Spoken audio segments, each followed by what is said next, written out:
থানারে কোর্টের জিন্দা রাখছি খারা, কোর্টের বারিন্দায় খারা বেশি।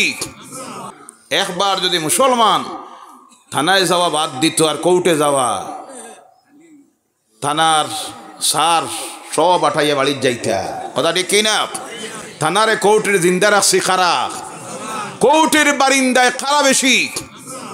যারা কোর্টে থাকার কথা নয়, থানার বারিন্দায় থাকার কথা নয়, যারা থাকার কথা আল্লাহর ঘরে মসজিদে, আর সেই মসজিদ খালি, আর তাদের ডিউটি থানার বারিন্দায় আর কোর্টের বারিন্দায়। বলো নাউজুবিল্লাহ।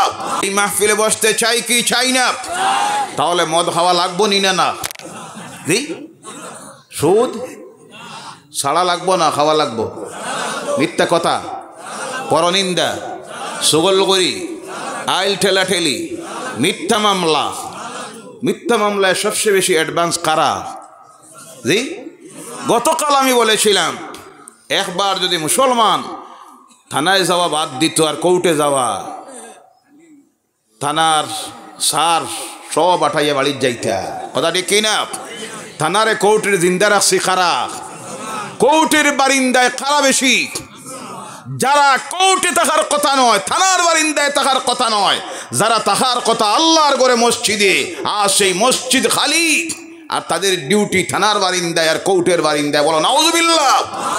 কারণ অপরাধ আর অপরাধ, নাফরমানি আর নাফরমানিতে নিমজ্জিত হয়ে যাওয়ার কারণে থানার কোর্টে আমরা জিন্দা রাখছি। মুসলমান যদি কোর্ট ছেড়ে দেয়, উকিল সাহেব সব আটাইয়া বাড়ির যাওয়া লাগবে। কথা ঠিক কিনা?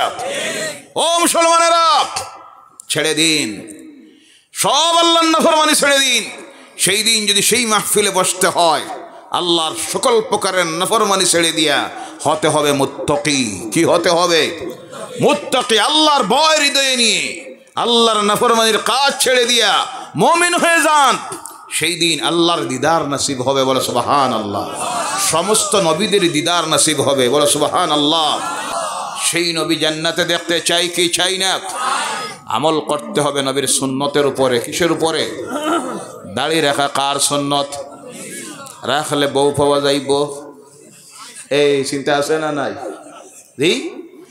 অনেক মা বোনেরা আছে, অনেক গার্জিয়ান আছে, বাপ আছে, ওই ছেলেটার সঙ্গে আমার মেয়ে বিবাহ দিব না, এটার দাড়ি আছে। নাউজুবিল্লাহ বললেন না? কোথায় গিয়েছে? চিন্তাধারা কত নিম্নে নামছে। অনেক যুবতী মেয়েরা আছে, দাড়িওয়ালা ছেলেকে পছন্দ করে না। কথা ঠিক কিনা? এই দাড়ি কার সুন্নত? আওয়াজ করে বলেন কার? আমার নবীর সুন্নত। দাড়ি রাখলে আরো অসুবিধা আছে। আপনি শহরে রাস্তাঘাটে হাঁটতেছেন, দেখার পরে কইব এটা তো মৌলবাদী। কোনটা? কট্টরবাদী, না হয় সন্ত্রাসবাদী। আমার রাসূলের সুন্নতের উপর আমল করার কারণে কেউ যদি আমাকে নফরত করে, এই অপবাদ দেয়, তাতে আমার কোনো অসুবিধা। আমার রাসূলের সঙ্গে মহব্বতের পরিচয় দিব, রাসূলের সুন্নতের উপর আমল করে রাজি আছেন? যুবক ভাইয়েরা, তরুণেরা, দাড়ি রাখুন। আমার নবীর সুন্নত, আল্লাহ রাখার তৌফিক দেখ। সকলে বলেন আল্লাহুম্মা আমিন।